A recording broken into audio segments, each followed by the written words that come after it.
오늘 함께 나누실 말씀 로마서 12장 1절부터 8절입니다. 그러므로 형제들아 내가 하나님의 모든 자비하심으로 너희를 권하노니 너희 몸을 하나님이 기뻐하시는 거룩한 산 제물로 드리라. 이는 너희가 드릴 영적 예배니라. 너희는 이 세대를 본받지 말고 오직 마음을 새롭게 함으로 변화를 받아 하나님의 선하시고 기뻐하시고 온전하신 뜻이 무엇인지 분별하도록 하라. 내게 주신 은혜로 말미암아 너희 각 사람에게 말하노니 마땅히 생각할 그 이상의 생각을 품지 말고 오직 하나님께서 각 사람에게 나누어 주신 믿음의 분량대로 지혜롭게 생각하라. 우리가 한 몸에 많은 지체를 가졌으나 모든 지체가 같은 기능을 가진 것이 아니니 이와 같이 우리 많은 사람이 그리스도 안에서 한 몸이 되어 서로 지체가 되었느니라.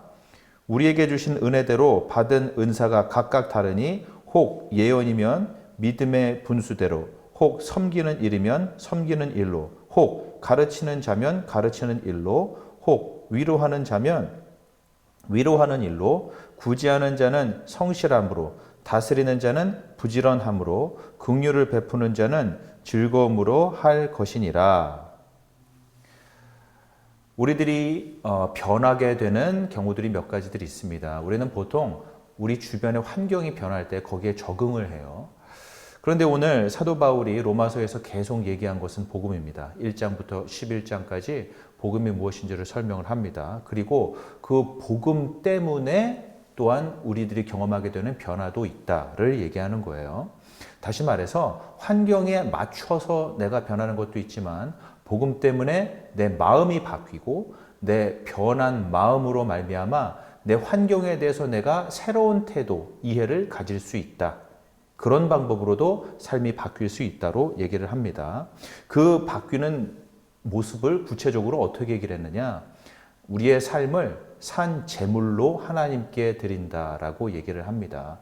구약에서 제물이 나올 때 제물들이요 다 살지 않습니다. 죽습니다. 하나님 앞에서 하나님의 정의를 만족하기 위해서는 그 동물들이, 그 제물들이 다 죽어야 했습니다. 그런데 여기서 산 제물이라고 한다면 동물이 죽음으로써 하나님의 기쁨이 되는 것처럼 바로 내 인생 자체로서 하나님을 기뻐하게 하는 그 삶을 살아야 하겠다. 이런 얘기가 되죠. 복음을 제대로 이해한 사람이라면 하나님을 섬기는 삶, 그분을 순종하며 그분을 기뻐하며 그분의 말씀을 따르는 그 삶이 너무나 마땅하다. 이것이 곧 영적 예배다. 사도 바울은 이렇게 얘기를 하고 있습니다. 제물이라는 것이 결국 희생하는 것 아닐까요? 크리스찬으로서 변화받은 삶은 누군가를 기뻐하게 나 자신을 희생할 수 있는 그런 삶이 된다는 겁니다. 더 이상 내 기쁨과 내 만족을 위해서 다른 무엇인가가 나를 위해 희생되어야 한다. 이런 그 세상에 대한 이해를 갖지 않는다는 거죠. 당연히 이런 생각을 했을 때 우리의 삶 모든 부분이 다 달라질 수밖에 없을 겁니다. 아마도 이런 하나님을 기뻐하시는 삶의 구체적인 실천은 아마 그분의 말씀을 따라가는 것일 텐데 2절을 보시면 나와 있습니다. 너희는 이 세대를 본받지 말고 오직 마음을 새롭게 함으로 변화를 받아 하나님의 선하시고 기뻐하시고 온전한 뜻을 분별하고 그것을 따라가라는 얘기죠. 자, 이것을 아마 모든 영역에서 다 적용하게 될 텐데 우리의 돈벌이, 우리의 사업 여기에도 적용을 할 수 있을 것 같아요. 그러면 누군가 그 사업을 경영하시면서 나의 이익은 최대한으로 높이고 또 같이 일하는 혹은 내가 고용한 이들한테는 그 최소한의 그 급여만을 제공한다. 여러분 이렇게 되지 않을 거예요. 더 많은 사람들이 더 많은 혜택을 누릴 수 있도록 오히려 내가 얻을 수도 있지만 내 이익을 제한할 수도 있다는 거죠. 왜냐하면 그게 말씀의 적용이거든요. 여러분 구약 보시면은 그 농사를 졌을 때 그리고 그 농사의 끝에서 수확을 했을 때 밭에 혹은 논에 곡식들을 싹 다 긁어가지 말고 어느 정도 남겨놓음으로써 일하던 사람도 더 가져가고 지나가던 사람들도 또 가져갈 수 있게 내가 가질 수 있는 모든 것을 다 갖는 게 아니라 누군가를 위해서 내가 얻을 수 있는 것이 있을지라도 그것을 제한하는 것도 얘기를 한단 말이죠. 그것을 실천하는 삶이 될 수 있을 거예요. 그러므로 말미암아 여러분 크리스찬 경영주가 있을 때 그리고 크리스찬 어떤 피고용주들이 있을 때 내 수입이 저들에게 더 넘어가게 함으로써 크리스찬으로서 그들이 더더욱 복된 일을 위해서 세계 선교를 위해서 또 사역을 위해서 돈을 쓸 수 있도록 그런 식으로 사업도 경영할 수 있다. 여러분 이런 적용이 가능하다는 거죠. 또한 3절 보시면은 우리들의 삶의 모든 영역뿐만 아니라 우리들의 생각에서도 영향을 끼쳐야 된다라고 얘기를 하고 있습니다. 3절 보시면은 너희 각 사람에게 말하노니 마땅히 생각할 그 이상의 생각을 품지 말라 이렇게 얘기를 하고 있죠. 여러분 우리들이 하나님에게 구원을 받아야 할 만큼 나 스스로 하나님께 호소할 수 없는 그래서 나를 하나님 이 정도 됐으니 천국 데려가 주셔야 되겠습니다 라고 얘기할 수 없는 만큼 우리가 하나님 앞에서 소망이 없는 나 스스로를 구원할 수 없는 존재 죄인일 수밖에 없다는 겁니다. 나를 어디에서 의시되거나 뽐낼 근거가 없어지는 거죠. 겸손해질 수밖에 없다는 것 바로 나에 대한 생각 이것이 마땅한 생각입니다. 동시에 저기 있는 저 사람은 하나님 안 믿을 것 같네. 저기 있는 저 사람 같지는 않아 나는 이렇게 얘기할 수 없다는 거죠. 나는 저런 사람들과 섞일 수 없어. 나는 저런 사람들과 달라. 이미 내가 하나님에게 진노의 대상이었다는 것을 안다면 더 이상 나한테 다가가지 못할 이유가 없는 거죠. 내가 저런 사람과는 달라. 나는 저런 사람과 차원이 다르다는 생각 자체를 못한다는 거예요.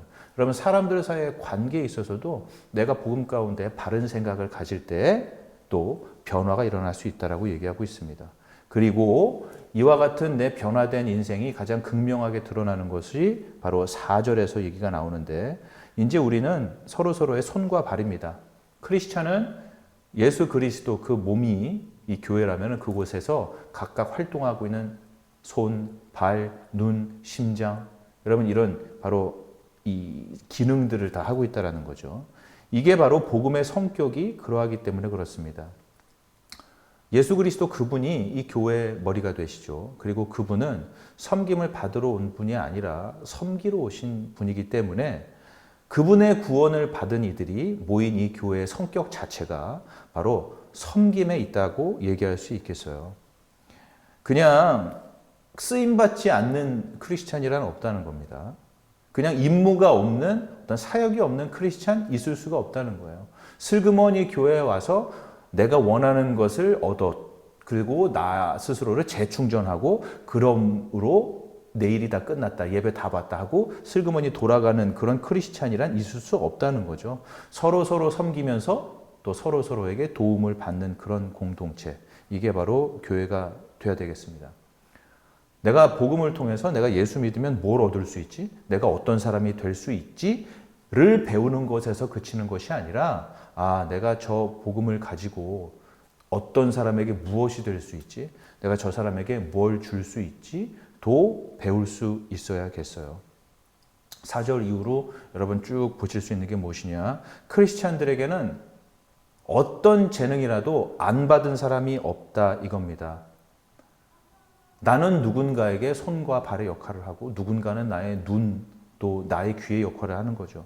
여러분 만약에 여러분의 주변에 영적으로 분별력이 없어 보이는 사람이 혹시 보입니까? 그래서 그 사람에 대해서 왜 저런 것 하나 분별 못하고 이렇게 애기 같아라고 얘기하십니까? 어쩌면 그 사람에게 분별이 가능하도록 눈의 역할을 해줘야 할 바로 여러분이 그 역할을 못해서 그런 걸지도 모른다는 겁니다. 왜 저 사람은 저렇게 실패해서 저 별것도 아닌 거 가지고 그냥 주저앉아 있고 왜 벌떡 일어나지 못하지? 왜냐하면 바로 그 사람이 벌떡 일어날 수 있도록 다리의 역할을 해줘야 할 분이 여러분인데 그거를 안 하기 때문일지도 모른다는 거죠. 만일 내가 내 속에서부터 내 깊은 그 마음에서부터 변화가 일어난다면 그리고 내가 이런 사람이구나 나에 대한 생각이 뒤바뀌게 된다면 내 모든 삶이 이와 같이 뒤바뀌게 됩니다. 바로 이게 내가 산 재물이다라는 그런 의미가 되겠어요. 그냥 슬쩍 와서 내가 원하는 것이 다 채워지면 도망가고 또 사람들 사이에 섞이는 것이 아니라 오히려 내가 끝까지 남아 있어서 내가 뭘 더 할 수 있지? 바로 이런 것들을 생각해 보는 사람들이 크리스찬이다, 복음을 진짜 이해한 사람이다로 얘기를 합니다. 그렇다면 우리들이 이런 일들을 다 해낼 수 있는 그런 능력은 어디서 나오는 걸까요? 보시면 아시지만 오늘 12장 맨 처음이 그러므로 라고 시작하게 있습니다. 앞에 무엇인가가 있었으므로 이런 것이 가능하다 이런 거죠. 뭐 착하게 사는 것, 희생적으로 사는 것, 여러분 누군가를 섬기는 삶 이런 것들은 사실 꼭 크리스찬이 아니라도 여러 사람들이 살고 있어요. 뉴스에서나 또 우리 주변에서 또 우리 학교에서 이런 인물들이 우리 역사 가운데 지금 이 시대 가운데 많이 있다는 걸 이미 듣습니다. 하지만 중요한 것은 동기가 과연 무엇이냐 이것을 따져봐야 되겠어요. 왜 착하게 살아야 될까? 왜냐하면 그렇게 배웠으니까. 그게 사람의 도리니까. 왜 가난한 사람이나 힘든 사람들을 도와줘야 되냐? 하나님한테 잘 보여야 되니까. 안 그러면 하나님께 혼날 것 같으니까. 뭐 이런 동기를 가진 분들도 있을 수 있다는 거죠. 하지만 크리스천은 이렇게 두려움 가운데 혹은 불평과 투정을 부리면서 내몰리듯이 그런 인생을 사는 사람들이 아닙니다. 오늘 1절을 보시면 사도 바울이 어떻게 얘기합니까? 너희를 권한다 이렇게 얘기하죠. 그는 사도예요. 이렇게 해라고 명령이 가능한 분이지만 명령하지 않습니다. 권하고 있습니다. 그러면서 그의 자비를 생각해봐라. 그리고 너의 삶을 드릴 수 있도록 해라. 이렇게 권하는 겁니다. 에덴 동산에서부터 계속해서 우리들이 하나님과의 관계에서 하고자 하는 건 뭐냐면은 하나님으로부터 우리가 뛰쳐나가려고 합니다. 그러면 내가 행복해질 거야. 이걸 믿는 거죠. 하지만 하나님을 뛰쳐나갔을 때, 하나님으로부터 우리가 벗어났을 때 우리가 기대한 것과는 정반대의 결과를 얻게 돼요. 병들고 수고하고 서로 미워하고 서로 깔아뭉개고 그렇게 되는 거죠. 오히려 우리들이 하나님이 얼마나 지혜롭고 얼마나 선한 분인가를 모르기 때문에 그렇게 그분으로부터 뛰쳐나가려고 해요. 그리고 내가 얼마나 나약하고 자격이 없는 것인가를 모르니까 그렇게 뛰쳐나가려고 한다는 거죠. 여러분, 하나님이 얼마나 지혜로우신 분입니까? 얼마나 도대체 선한 분입니까? 언젠가 하나님께서 인간이 되시고 십자가에 우리를 구원하러 달린 적이 있어요. 그때 사람들이 했던 얘기가 이거였죠. 아니, 하나님의 아들이 왜 저래? 아니, 구원자가 왜 저래? 저런 나약하고 저렇게 볼품없는 저런 모습으로 도대체 죄인들을 어떻게 구한다는 말이야. 이런 얘기가 나왔습니다. 세상에서 그런 엄청나게 하나님을 불신하는 말들이 계속해서 울려 퍼지고 있을 때 유일하게 딱 한 분, 바로 그 하나님만이 진짜로 죄인의 구원을 위해서 무엇을 해야 되는지 알기 때문에 그 십자가에 달려 있었던 거죠. 만약에 그 세상의 지혜와 같이 죄인을 구원하려면 너부터 구원하고 십자가에서 내려와. 여러분, 그분이 만약에 세상의 지혜와 타협했다면 지금 이 순간 우리들이 있기가 어려웠을 거예요. 여러분, 그분은 너무나 지혜로운 나머지 그 귀에 어떤 얘기가 들릴지언정, 세상에서 어떤 조롱을 받을지언정 십자가에 매달려 있는 것이 죄인의 구원을 위해 반드시 있어야 될 것을 아시는 분이었다는 겁니다. 여러분, 예수 그리스도께서는 왜 산제물로서 하나님께 기뻐하는 삶, 거기에서 만족이 되는 것이 아니라 왜 십자가에서 죽은 제물이 되셔야 했던 겁니까? 왜냐? 그분이 바로 선한 분이기 때문에 그래요. 왜냐? 그분이 그래야 우리를 살릴 수 있기 때문에, 그래야 우리가 구원받을 수 있기 때문에 그랬습니다. 그래야 우리가 하나님이 최초에 원하신 바대로 그분을 기뻐하는 산 제물로 살아갈 수 있기 때문에 그렇습니다. 여러분, 나를 위해서 자신의 삶을 완전히 내어주신 분이 바로 예수 그리스도입니다. 여러분, 그렇다면 그분을 위해서 내 모든 삶을 완전히 드리지 않는다면 우리가 그분을 어떻게 만나고 이해할 수 있겠습니까? 이게 바로 영적 예배라고 얘기할 수 있겠어요. 예수 그리스도가 우리를 위해서 정말 별 볼 일 없는 분이 되었습니다. 그러므로 말미암아 우리가 우리를 내려놓을 때 하나님 안에서 위대한 사람들이 될 수 있도록 해주셨어요. 바로 교회에서 예수 머리 되신 이곳에서 우리가 그의 몸에 손과 발이 되는 겁니다. 바로 이것이 영적인 예배입니다. 예수께서 우리 죄인들을 위해서 자신을 내어주셨습니다. 그리고 그분이 아무 가치가 없이 사람들의 조롱을 받으며 죽어갔습니다. 그러므로 내가 하나님에게 나를 내어드릴 때 바로 그분의 손 안에서 위대해질 수 있도록 해주셨습니다. 우리가 하나님의 손과 발이 되어서 그분의 일을 하도록 해주셨습니다. 여러분, 하나님께서 자신이 뭐가 아쉬워서 우리들을 부르시고 또 우리들을 통해서 일하시겠습니까? 그분이 우리를 써먹기 위해서, 우리들을 소비하기 위해서 그렇게 부르실 이유가 없다는 겁니다. 여러분, 예수 그리스도 안에서 내 인생을 하나님께 산 제물로 드릴 때 그때 진짜 여러분의 인생을 살아가는 겁니다. 여러분, 그와 같이 하나님을 위해서 나를 내어놓는 것이 어렵단 말입니까? 하나님에게 인생을 산 제사로서 드릴 수 있을 때까지 바로 하나님의 자비 그 자체가 되시는 우리 예수 그리스도를 바라보시며 깊이 묵상하시기 바랍니다. 그리고 어느 순간 여러분께서 그 예수 그리스도의 자비 때문에, 그분의 능력 때문에 지금까지는 할 수 없었던 하나님을 기쁘시게 하는 그 산 제물로서의 인생 살아가는 날이 오게 될 것입니다. 그와 같은 경험 여러분에게 아주 깊숙하게 잊지 못할 일 하루빨리 생겨나기를, 그리고 그것을 계속해서 날마다 살아내시기를 예수님의 이름으로 기도합니다. 기도하겠습니다.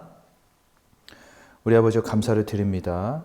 우리 예수 그리스도 안에서 보여주신 우리 하나님의 자비 안에서 우리들의 인생을 마땅히 하나님께 기쁨이 되는 산 제물로 드려야 한다는 것을 보았으미오니 매 순간순간 성령의 도움으로써 바로 예수님의 그 놀라우신 구원으로 말미암아 나에게 바른 생각, 또한 나에게 하나님을 향한 바른 말씀의 실천이 있어서 온전히 당신의 손과 발로서 교회도 섬기고 또한 세상을 섬기며 또한 참된 인생 살아갈 수 있도록 이 시간 나와 함께하여 주시옵소서.